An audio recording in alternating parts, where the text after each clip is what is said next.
చూస్ country delight, live better. ఇప్పుడే country delight app ని download చేసుకోండి.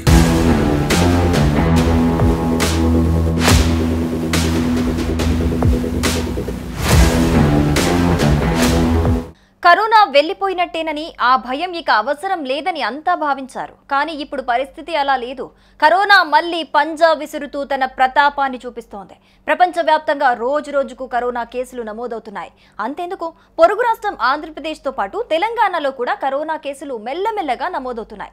కేంద్ర కోవిడ్ డాష్ బోర్డు సమాచారం ప్రకారం దేశవ్యాప్తంగా మొత్తంగా 1009 కేసులు నమోదయ్యాయి. ఈ దెబ్బతో కరోనాతో 7 మృతి చెందటం అనేది ఆందోళన కలిగిస్తోంది.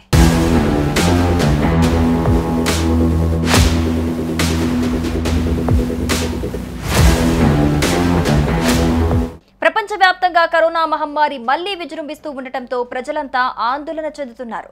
ప్రధానంగా హాంకాంగ్, చైనా, సింగపూర్లో కొత్త వేరియంట్లు వ్యాప్తి చెందుతున్నాయి. మే ప్రారంభం నుంచే ఇండియాలో కరోనా కేసులు పెరుగుతూ ఉండటంతో ప్రజలు భయాందోళనకు గురవుతున్నారు. ఇక దేశ రాజధాని ఢిల్లీ పరిస్థితి చూసుకుంటే కొత్తగా 100 కేసులు నమోదైనట్లుగా అధికారులు చెబుతున్నారు. దీంతో దేశవ్యాప్తంగా 1009 కేసులు నమోదయ్యాయి. ఈ కరోనా దెబ్బకు మహారాష్ట్రలో 4, కేరళలో 2, కర్ణాటకలో 1 మరణించారు.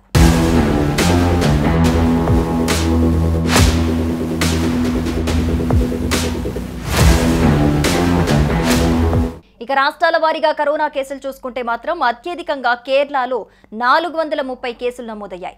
ఆ తర్వాత మహారాష్ట్ర 209 కేసులు నమోదయ్యాయి. ఇక ఢిల్లీలో 104 కేసులు నమోదవగా గుజరాత్లో 83, కర్ణాటక 47, యూపీలో 15, పశ్చిమ బెంగాల్ 12 కేసులు నమోదైనట్లుగా తెలుస్తోంది. ఇక ఏపీ, తెలంగాణలో కలిపి 4 కేసులు యాక్టివ్లో ఉన్నట్లుగా సమాచారం అందుతోంది.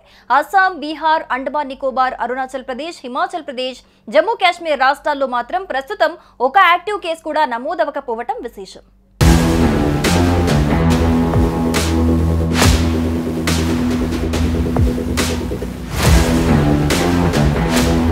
ప్రస్తుతం కరోనా కేసులకు JN1 వేరియంట్ అనేది కారణమని అంత భావిస్తున్నారు.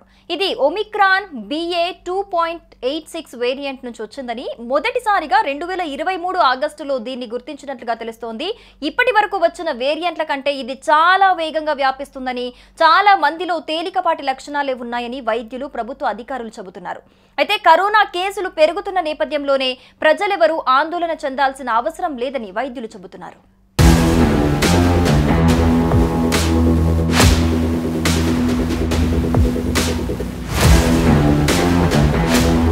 సుమన్ టీవీలో మీ పర్సనల్ అండ్ బిజినెస్ ప్రమోషన్స్ కోసం కింది నెంబర్కి కాంటాక్ట్ చేయండి.